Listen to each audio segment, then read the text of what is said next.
नमस्कार मेरे प्रिय YouTube परिवार। सबसे पहले मैं आपसे अनुरोध करता हूं कि अगले कुछ पलों के लिए अपने दिल और दिमाग को इस कहानी के साथ जोड़ ले। अपने ईयरफोन्स अच्छी तरह लगाएं ताकि आप इस कहानी की हर मोड़, हर पहलू और हर भावना को पूरी तरह से महसूस कर सके। अगर आप चैनल पर नए हैं तो सब्सक्राइब और लाइक करें। वीडियो को चलिए शुरू करते हैं इस दिलचस्प कहानी को। सूर्य विलास कक्ष को राजमहल का सबसे भव्य लेकिन सबसे रहस्यमय कमरा माना जाता था। वर्षों से बंद पड़ा यह कक्ष अब विशेष रूप से इस विवाह के लिए तैयार करवाया गया था। पुरानी नक्काशीदार दीवारें, उकेरे गए चित्र और मध्य में रखा विशाल पलंग, सब कुछ जैसे सदी पुरानी कहानी कह रहा था। जब विक्रम और सुरभि कमरे में पहुंचे तो सुरभि ने एक पल दरवाजे पर खड़े होकर अंदर झांका। उसे लगा जैसे कमरे में कोई पहले से मौजूद है। उसने विक्रम का हाथ कसकर पकड़ लिया। कुछ अजीब है यहां, सुरभि ने धीमे स्वर में कहा। विक्रम हंसा। अरे नहीं, यह सब तुम्हारा भ्रम है। यह तो महल की परंपरा है। हर राजा रानी की पहली रात यहीं होती है। वह दोनों कमरे में दाखिल हुए। दीपकों की पीली रोशनी दीवारों पर नाच रही थी। बाहर की दुनिया अब बंद हो गई थी। कमरे में एक बड़ा सा आईना था जो दीवार के एक कोने में लगा था। सुरभि ने उसमें झांका और ठिठक गई। आईने में वह खुद को तो देख रही थी, लेकिन उसके पीछे एक और स्त्री खड़ी थी। लंबे बाल, नीला लहंगा और चेहरा घूंघट में छिपा हुआ। सुरभि ने पलटकर देखा, वहां कोई नहीं था। विक्रम, उसने धीरे से पुकारा। क्या हुआ? विक्रम ने उसकी तरफ देखा। मुझे लगा कोई खड़ा है। विक्रम मुस्कुराया। यह महल पुराना है। दीवारें और आईने भी कहानियां कहने लगते हैं। लेकिन सुरभि का मन बेचैन था। उसने खुद को संभाला और मन ही मन भगवान का नाम लिया। कमरे के एक कोने में रखा था एक पुराना संदूक, लोहे की कुंडी वाला। जैसे ही रात आधी हुई, संदूक खुद ब खुद हिलने लगा। सुरभि की आंख खुली। उसने देखा कि संदूक की ढक्कन अपने आप उठ रही है। उसके भीतर से एक सुर्ख लाल चुनरी बाहर निकल आई, जिसके किनारों पर जली हुई राख के निशान थे। ये मेरी चुनरी नहीं है, सुरभि फुसफुसाई। तभी संदूक के भीतर से एक धीमी फुसफुसाहट सुनाई दी। वो रात अधूरी रह गई थी, अब मैं उसे पूरा करूंगी। राजा विक्रम सिंह चौंक गए। उन्होंने संदूक को बंद करना चाहा, लेकिन किसी अनदेखी शक्ति ने उसे खोल दिया। तभी एक साया उभरा, नीले लहंगे में लिपटी एक स्त्री, जिसकी आंखों से खून बह रहा था। विक्रम, उसकी आवाज गूंजी। विक्रम कांपते हुए पीछे हटा। सविता? सुरभि चौंक पड़ी। ये कौन है? ये मेरी पहली पत्नी थी, विक्रम ने फुसफुसाकर कहा, जो इस कक्ष में जलकर मर गई थी। और अब मैं वापस आई हूं, सविता की आत्मा गरजी, हर रानी को इस कक्ष में लाने के लिए, ताकि कोई मेरी जगह ना ले सके। सुरभि के माथे पर खुद ब खुद सिंदूर की एक रेखा उभर आई। उसकी आंखों में वही नीली चमक झलकी जो सविता की थी। सविता की आत्मा रुक गई। उसने सुरभि की ओर देखा। तू मैं ही है, सविता धीमे स्वर में बोली। मेरा पुनर्जन्म, मेरी अधूरी आत्मा तुझ में है। विक्रम पीछे हट गया। ये क्या हो रहा है? मैं वापस नहीं आई, मैं कभी गई ही नहीं। सुरभि की आवाज बदलने लगी। अब उसके शरीर में सविता की आत्मा जाग उठी थी, और उसके साथ जाग उठा था वो पुराना गुस्सा, वो प्रतिशोध जो एक सदी से सो रहा था। कमरे में धुआं भरने लगा था। दीपक बुझ चुके थे। सुरभि अब पूरी तरह बदल चुकी थी। उसकी आंखों में आग थी, पर चेहरा शून्य हो चुका था। विक्रम बिस्तर से पीछे हटते हुए दीवार से जा टकराया। सविता, नहीं। सुरभि, जो भी हो, ये क्या कर रही हो? वो कांपती आवाज में बोला। सुरभि, या अब कहें सविता, धीरे धीरे हवा में ऊपर उठने लगी। उसके चारों ओर नीली ज्वाला की लपटें गिरने लगीं। दीवार पर टंगी तस्वीरें अपने आप गिरने लगीं, जैसे अतीत की गवाही दे रही हों। तुमने मुझे जलने दिया विक्रम, उसकी आवाज अब दोहरी हो चुकी थी। इस कमरे में, इसी पलंग पर तुमने मेरा विश्वास जलाया था। राजमहल के ग्रंथालय में एक पुरानी किताब थी, शापित वधुएं।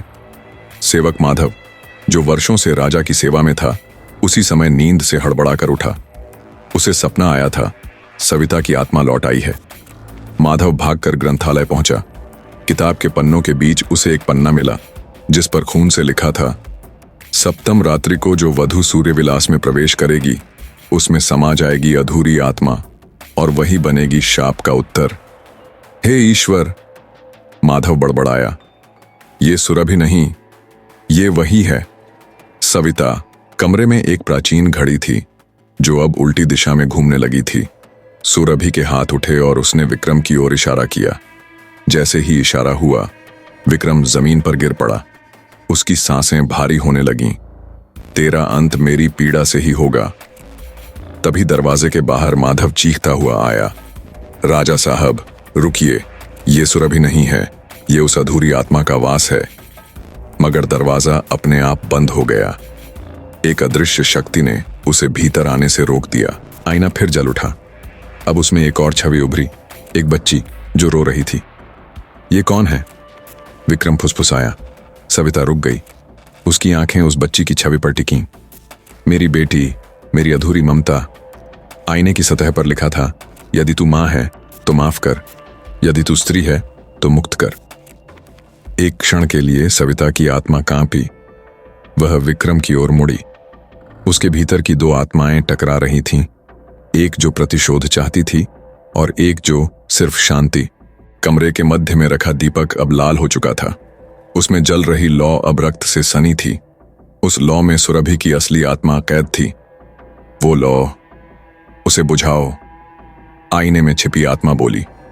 विक्रम जैसे तैसे घसीटते हुए दीपक की ओर पहुंचा। उसकी उंगलियां जलने लगीं, लेकिन उसने दीपक बुझा दिया। एक तीव्र चीख हवा में गूंजी। सविता की आत्मा कांपी और कमरे की छत से काली धूल बरसने लगी। दीपक की लौ बुझते ही कमरे में भयानक सन्नाटा छा गया। कुछ क्षणों तक ऐसा लगा जैसे सब रुक गया हो।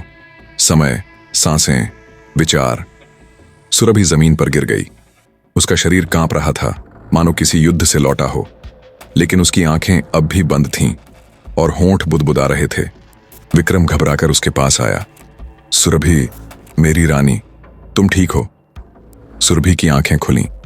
एक पल को उसमें सविता की नीली चमक लौटी, फिर धीरे धीरे बुझ गई। लेकिन एक नई समस्या उठ खड़ी हुई। अब सुरभि के भीतर दो आत्माएं थीं, एक सविता की, प्रतिशोध में जलती हुई, और दूसरी सुरभि की, जो प्रेम में डूबी थी।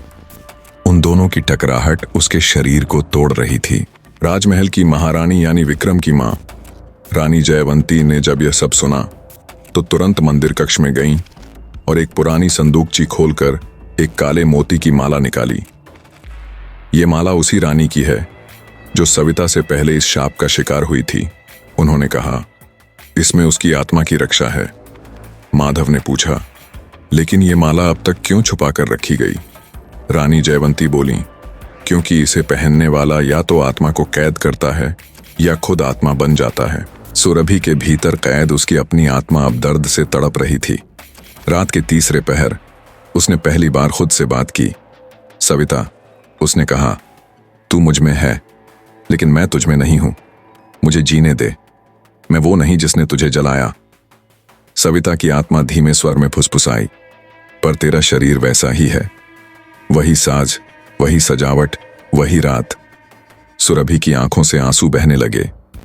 मैं तेरे लिए न्याय लाऊंगी, मगर पहले मुझे जीने दे। विक्रम ने मंदिर में जाकर विशेष पूजा की। रानी जयवंती ने काले मोतियों की माला सुरभि के गले में डाली। अचानक सुरभि कांपने लगी और उसकी मांग से सिंदूर निकलकर लाल धुएं में बदल गया। पूरे कमरे में लाल धुंध फैल गई। सविता की आत्मा चीख उठी, धोखा, ये धोखा है। और फिर एक अजीब घटना घटी। सुरभि का शरीर खुद ब खुद हवा में उठ गया और उसमें से नीली रोशनी निकलकर अलग हो गई। वह रोशनी सविता की आत्मा थी, साक्षात। सविता की आत्मा अब पूरी तरह सामने थी, हवा में तैरती, आंखों में आग और आंखों के नीचे नफरत। अब मैं तेरे शरीर की मोहताज नहीं हूं, वह गर्जी। लेकिन तभी मंदिर के घंटों की आवाज गूंजी और रानी जयवंती ने मंत्र पढ़ना शुरू किया। सविता की आत्मा पीछे हटने लगी। तू क्या चाहती है? रानी ने पूछा। न्याय, सविता बोली। मुझे जलाने वाला जीवित है, इसी महल में। विक्रम चौंका। क्या? लेकिन मैंने। तू नहीं, सविता बोली। कोई और, वो जिसने मेरे कमरे में दीपक बुझाया था, मेरे लहंगे में आग लगाई थी। माधव कांपने लगा। उसका चेहरा सफेद हो गया। सबकी निगाहें उस पर टिक गईं। नहीं, नहीं, माधव कांपते हुए बोला। मैंने तो सिर्फ आदेश का पालन किया। किसका आदेश? रानी गर्जी। माधव फूट पड़ा। राजा रणजीत सिंह का, विक्रम के पिता का। सन्नाटा। हर दिशा शोक में डूब गई। वो नहीं चाहता था कि सविता रानी बने, माधव बोला। उसने कहा था, उसे खत्म कर दो। सविता की आत्मा चीख उठी।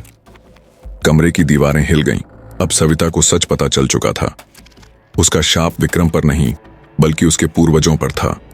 लेकिन विक्रम अब उसका वारिस था और उसे उस शाप को अपने प्रेम से काटना था। मैं चाहती हूं कि मेरे दोषी की आत्मा भटकती रहे और मेरी बेटी को जन्म मिले, सविता बोली। सुरभि आगे आई। तो मैं तेरा वचन पूरा करूंगी। इस महल में एक मंदिर बनवाऊंगी और वहां तेरी आत्मा को शांति दूंगी। मुझे दे उस बेटी की आत्मा जो अधूरी है। सविता रो पड़ी। नीली रोशनी आंसुओं में बदल गई। महल के पीछे मंदिर बनवाया गया। वहां एक विशेष दिया जलाया गया, सपनों की ज्योति। उसमें सविता की आत्मा को समर्पित किया गया। रात को सुरभि ने सपना देखा। एक छोटी बच्ची मुस्कुरा रही थी, उसकी गोद में थी और कह रही थी, माँ। सुबह जब सुरभि उठी, उसके गर्भ में जीवन पल रहा था। साल बीत गया। सुरभि ने एक बेटी को जन्म दिया। नाम रखा गया सविता। राजमहल में फिर से खुशियां लौट आईं, लेकिन सूर्यविलास कक्ष को बंद कर दिया गया, हमेशा के लिए। वहां अब भी कभी कभी नीली रोशनी दिखाई देती थी। एक मां जो अब संतुष्ट है और एक रानी जो अब कहानी बन चुकी है। एक रात, वर्षों बाद, छोटी सविता खेलते खेलते मंदिर पहुंची। वहां एक दिया रखा था, खुद ब खुद जल रहा था। उसमें से एक कोमल स्वर निकला, बेटी, अब तू मेरे अधूरे सपनों की संतान है, इस महल की रक्षक। सविता मुस्कुराई। उसकी आंखों में नीली चमक थी, पर अब वो डर नहीं, प्रेम था। अगर आपको ये कहानी अच्छी लगी हो तो हमारे चैनल को चेक करें ऐसे ही दिलचस्प वीडियोस के लिए और शेयर करें अपने दोस्तों। मैं धन्यवाद।